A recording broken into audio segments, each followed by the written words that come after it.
দৈনিক প্রথম আলোর প্রধান শিরোনাম, ফেব্রুয়ারিতেই নির্বাচন, ৩ দলকে প্রধান উপদেষ্টা। গতকাল যমুনায় ৩ দলের সঙ্গে প্রধান উপদেষ্টা বৈঠক করেছেন, সে সংক্রান্ত খবর এটি। এই খবরে প্রথম আলো বলছে, ৩টি দল নিজের অবস্থান তুলে ধরেছে এবং প্রধান উপদেষ্টা বলেছেন নির্বাচন ছাড়া বিকল্প নেই। প্রথম আলোর অন্য আরেকটি খবর, ছাত্রীকে মারধর, শিক্ষার্থী গ্রামবাসী সংঘর্ষ।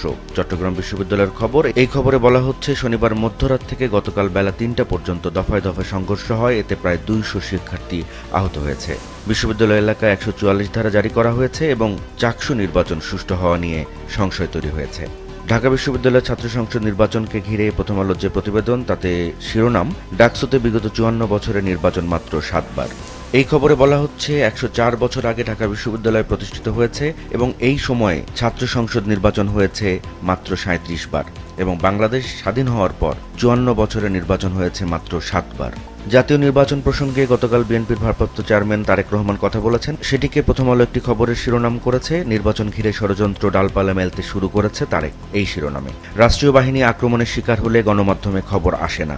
গতকাল সচিবালয়ে স্বরাষ্ট্র মন্ত্রণালয়ের আইন শৃঙ্খলা সংক্রান্ত কোর কমিটির একটি সভা হয়েছে এবং সেই সভায় আইন শৃঙ্খলা বাহিনীর একাধিক ঊর্ধ্বতন কর্মকর্তা এই অভিযোগ তুলেছেন, সেটিকেই প্রথম আলো শিরোনামে নিয়ে এসেছে। প্রথম আলোর শেষ পাতায় বাংলাদেশ কৃষি বিশ্ববিদ্যালয়ের পরিস্থিতি জানিয়েছে প্রথম আলো। শিরোনাম, শিক্ষকদের অবরোধের পর শিক্ষার্থীদের উপর হামলা, ক্যাম্পাস বন্ধ। প্রতিদিন যান হাতে নিয়ে বের হতে হচ্ছে। নিপীড়ন বিরোধী শিক্ষক সমাবেশ হয়েছে গতকাল অপরাজয় বাংলার পাদদেশে। এই সমাবেশে শিক্ষকরা এই অভিযোগ তুলেছেন, সেটিকে শিরোনাম করেছে প্রথম আলো এই খবরের। চীনের সঙ্গে ঘনিষ্ঠ সম্পর্ক চায় ভারত। গতকাল চীনের প্রেসিডেন্ট শি জিনপিং এর সঙ্গে ভারতের প্রধানমন্ত্রী নরেন্দ্র মোদীর বৈঠক হয়েছে, সে সংক্রান্ত খবর এটি। সমকালের প্রধান শিরোনাম, শিক্ষার্থী গ্রামবাসী সংঘর্ষে আহতদের শতাধিক। চট্টগ্রাম বিশ্ববিদ্যালয়ের খবর। এই খবরে সমকাল আরও জানাচ্ছে, উপাচার্য প্রক্টরও আহত হয়েছেন। কেন বারবার সংঘর্ষ? এই শিরোনামে সমকাল আরেকটি প্রতিবেদন করেছে এবং এই প্রতিবেদনে সংঘর্ষের সূত্রপাত কিভাবে হলো সেটি তুলে ধরা হয়েছে। কৃষি বিশ্ববিদ্যালয়ের খবরটি দিয়েছে সমকাল তৃতীয় শিরোনাম হিসেবে, শিক্ষার্থীদের উপর বহিরাগতদের হামলার পর বন্ধ বাকৃবি। এই খবরে পত্রিকাটি জানাচ্ছে, আজ সকাল ৯টার মধ্যে শিক্ষার্থীদের হল ছাড়তে নির্দেশ দেওয়া হয়েছে এবং শিক্ষকদের মদদে হামলা চালানোর অভিযোগ উঠেছে, এমনটাও জানাচ্ছে সমকাল। আজকে বিএনপির ৪৭তম প্রতিষ্ঠাবার্ষিকী, সে সংক্রান্ত একটি মন্তব্য প্রতিবেদন ছাপিয়েছে সমকাল। শিরোনাম, বিএনপিকে রাজনৈতিক অবস্থান স্পষ্ট করতে হবে। এ সংক্রান্ত আরেকটি প্রতিবেদনের শিরোনাম, স্নায়ুচাপে ভুগছে বিএনপি। গতকাল প্রধান উপদেষ্টার সঙ্গে ৩টি রাজনৈতিক দলের বৈঠক হয়েছে, সে সংক্রান্ত খবর সমকাল দিয়েছে। জাপা নিষিদ্ধের পক্ষে জামায়াত, এনসিপি, রাজি নয় বিএনপি, এই শিরোনামে। চট্টগ্রামে বেসরকারি কন্টেইনার ডিপোর চার্জ বাড়ানো হয়েছে, যেটি আজ থেকে কার্যকর হওয়ার কথা। এ সংক্রান্ত একটি খবর দিয়েছে সমকাল। পণ্য নিলেই গুনতে হবে ৫০% বাড়তি অর্থ, এই শিরোনামে। এই খবরে বলছে সমকাল যে আজ থেকে এটি কার্যকর করা হচ্ছে এবং নতুন চার্জ নিয়ে মালিক এবং ব্যবসায়ীরা মুখোমুখি অবস্থানে দাঁড়িয়ে গেছেন। সমকালের দ্বিতীয় পাতার একটি খবর, ফেসবুকে বন্ধ হচ্ছে না জুয়ার বিজ্ঞাপন, এআই ভিডিও ঝুঁকি বাড়াচ্ছে। এই খবরে সমকাল বলছে, আইনি নিষেধাজ্ঞা, আদালতের নির্দেশনা এবং ফেসবুকের নিজস্ব নীতিমালার পরও অনলাইনে জুয়ার বিজ্ঞাপন প্রতিদিন হাজার হাজার তরুণের কাছে পৌঁছে যাচ্ছে। সমকালের শেষ পাতার খবর, আগস্টে ডেঙ্গুতে ৩৯ প্রাণহানি। গতকাল একদিনে আরও ৪ জন মারা গেছে, সে সংক্রান্ত খবরটিও দিয়েছে সমকাল এই শিরোনামেই। নাটোরে চোর সন্দেহে হত্যা, আরও ৬ স্থানে লাশ। দেশের আইন শৃঙ্খলা পরিস্থিতি নিয়ে সমকালের প্রতিবেদনের শিরোনাম এটি। আর আন্তর্জাতিক একটি খবর দিয়েছে সমকাল শেষ পাতায়, মোদি পুতিনকে নিয়ে নতুন বিশ্ব ব্যবস্থার প্রচারে জিনপিং, এই শিরোনামে। দৈনিক আজকের পত্রিকার প্রধান শিরোনাম, শিক্ষাঙ্গনে আবার অস্থিরতা। চট্টগ্রাম বিশ্ববিদ্যালয়, ময়মনসিংহ কৃষি বিশ্ববিদ্যালয় এবং রাজশাহী বিশ্ববিদ্যালয়ের আলাদা ৩টি সংবাদ।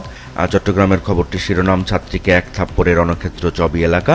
অন্য খবর, যেটি ময়মনসিংহ কৃষি বিশ্ববিদ্যালয়কে নিয়ে, সেটি শিরোনাম, অবরুদ্ধ শিক্ষকদের উদ্ধারে বহিরাগতদের হামলা। আর রাজশাহী বিশ্ববিদ্যালয় সংক্রান্ত খবরের শিরোনাম, ছাত্রদল ও শিবির শক্তি দেখালো বহিরাগত নিয়ে। গতকাল 3টি রাজনৈতিক দলের সঙ্গে প্রধান উপদেষ্টা বৈঠক করেছেন, সে সংক্রান্ত খবর আজকের পত্রিকা দিয়েছে। নির্বাচনের বিকল্প ভাবা গভীর বিপজ্জনক, প্রধান উপদেষ্টা, এই শিরোনামে। এই খবরে তারা আরও বলছে, জাপার কার্যক্রম স্থগিতের পক্ষে জামাত, এনসিপি, নূরের উপর হামলায় উদ্বেগ ও তদন্ত চেয়েছে বিএনপি। গতকাল রাজধানীর ইঞ্জিনিয়ার্স ইনস্টিটিউশন মিলনায়তনে এক আলোচনা সভায় ভার্চুয়ালি যোগ দিয়েছিলেন বিএনপির ভারপ্রাপ্ত চেয়ারম্যান তারেক রহমান। সেখানে তিনি বলেছেন যে অন্তর্বর্তী সরকার যতদিন ক্ষমতায় থাকবে তাদের দুর্বলতা তত বেশি দৃশ্যমান হতে থাকবে। সে খবরটি আজকের পত্রিকা দিয়েছে, যত বেশি ক্ষমতায় থাকবে দুর্বলতা তত ফুটে উঠবে, এই শিরোনামে। দেশে ভোটার ১২,৬৩,০০,০০০। গতকাল দ্বিতীয় ধাপের ভোটার তালিকা প্রকাশ করেছে নির্বাচন কমিশন, সে সংক্রান্ত প্রতিবেদন এটি। এই খবরে বলা হচ্ছে, চলতি বছরের দ্বিতীয় ধাপের চূড়ান্ত ভোটার তালিকা প্রকাশ করেছে নির্বাচন কমিশন এবং ৩১শে আগস্ট পর্যন্ত দেশের মোট ভোটার সংখ্যা দাঁড়িয়েছে ১২,৬৩,৭৫০৪ জনে। বছরের ১/৩ আক্রান্ত হয়েছে আগস্টে। ডেঙ্গু সংক্রান্ত প্রতিবেদন এটি। এই প্রতিবেদন আজকের পত্রিকা বলছে, সম্প্রতি রাজধানী রংপুর ও সিলেটে রোগী বেড়েছে। আগস্টে মৃত্যু হয়েছে ৩৯ জনের এবং গত মাসে সিলেট বিভাগে রোগী ভর্তির হার বেড়েছে সর্বোচ্চ ৬২%। আজকের পত্রিকার শেষ পাতার খবর, দেশীয় মাছ হারাচ্ছে হাওর, জীবিকার সংকটে জেলেরা। সুনামগঞ্জের হাওর পরিস্থিতি নিয়ে আজকের পত্রিকার এই প্রতিবেদনে বলা হচ্ছে, সেখানে ৬৪ প্রজাতির মাছ হুমকির মুখে পড়েছে এবং জলবায়ু পরিবর্তনের পাশাপাশি ইজারা প্রথাকে দুষছেন জেলেরা, এমনটা বলা হচ্ছে এই প্রতিবেদনে। টিসিবির কার্ডের তালিকা থেকে বাদ দুস্থ প্রতিবন্ধীরা। রাজশাহী অঞ্চলের খবর, এই খবরে বলা হচ্ছে, নতুন তালিকায় বাদ পড়েছেন অনেক দুস্থ এবং প্রতিবন্ধী এবং দলীয় বিবেচনায় সচ্ছলদের কার্ড দেওয়া হচ্ছে এমন অভিযোগ উঠে এসেছে। বিয়ের পরদিন দলবদ্ধ ধর্ষণ, স্বামী কারাগারে। গাইবান্ধা থেকে পাঠানো প্রতিবেদন, এই খবরে বলা হচ্ছে, সেখানে শাহঘাটা উপজেলায় স্বামীর সহায়তায় এক নববধূকে দলবদ্ধ ধর্ষণের অভিযোগ পাওয়া গেছে। দৈনিক কালবেলার প্রধান প্রতিবেদন, ৭ বিশ্ববিদ্যালয়ে হঠাৎ অস্থিরতা। এই প্রতিবেদনে কালবেলা বলছে, ৭টি বিশ্ববিদ্যালয়ে অস্থিরতা দেখা দিয়েছে এবং সংশ্লিষ্টরা বলছেন, গণঅভ্যুত্থানে নেতৃত্ব দেওয়া শিক্ষার্থীরা ভবিষ্যৎ নিয়ে হতাশাগ্রস্ত হয়ে পড়ার কারণে কথায় কথায় আন্দোলনে নামছেন, যার কারণে উত্তাল হয়ে উঠছে শিক্ষাঙ্গন। চট্টগ্রাম বিশ্ববিদ্যালয়ের খবর কালবেলা আরেকটি প্রতিবেদনে ছাপিয়েছে, শিরোনাম, চবি শিক্ষার্থী ও গ্রামবাসীর সংঘর্ষ, আহত ২ শতাধিক। প্রধান উপদেষ্টা বলেছেন, নির্বাচনের বিকল্প ভাবা জাতির জন্য বিপজ্জনক। কালবেলা শিরোনাম এটি। ৩ দলের সঙ্গে গতকাল প্রধান উপদেষ্টার যে বৈঠক, সে সংক্রান্ত খবরের শিরোনাম। পত্রিকাটির শেষ পাতার খবর, গণপিটুনি, সংঘর্ষ, কুপিয়ে হত্যাসহ একদিনে ১৪ লাশ। এই খবরে বলা হচ্ছে, রাজধানী ঢাকা সহ দেশের বিভিন্ন স্থানে সবশেষ ২৪ ঘন্টায় ১৪ জনের মৃত্যুর খবর পাওয়া গেছে। এর মধ্যে একটি হোটেল থেকে মার্কিন এক নাগরিকের মরদেহ পাওয়া গেছে। খুলনায় সেতুর নিচ থেকে সাংবাদিকের মরদেহ উদ্ধার করা হয়েছে, আঘাতের চিহ্ন পাওয়া গেছে তার শরীরে। এইটুকু বলছে কালবেলা এই প্রতিবেদনে।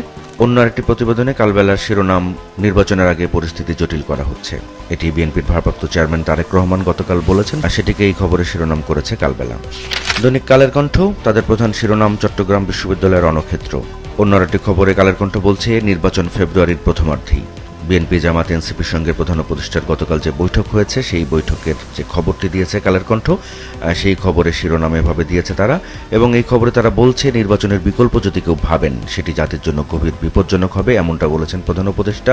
এবং বিএনপি অভিযোগ তুলেছে, নির্বাচন বিলম্বিত করতে ইস্যু তৈরির অপচেষ্টা করা হচ্ছে। নির্বাচন বানচালে ষড়যন্ত্রের ডালপালা মেলতে শুরু করেছে। গতকাল তারেক রহমান তাদের এক আয়োজনে এমন মন্তব্য করেছেন, সেটিকেই শিরোনাম করেছে কালের কণ্ঠ। দেশজুড়ে হত্যা, অপমৃত্যু বাড়ছেই।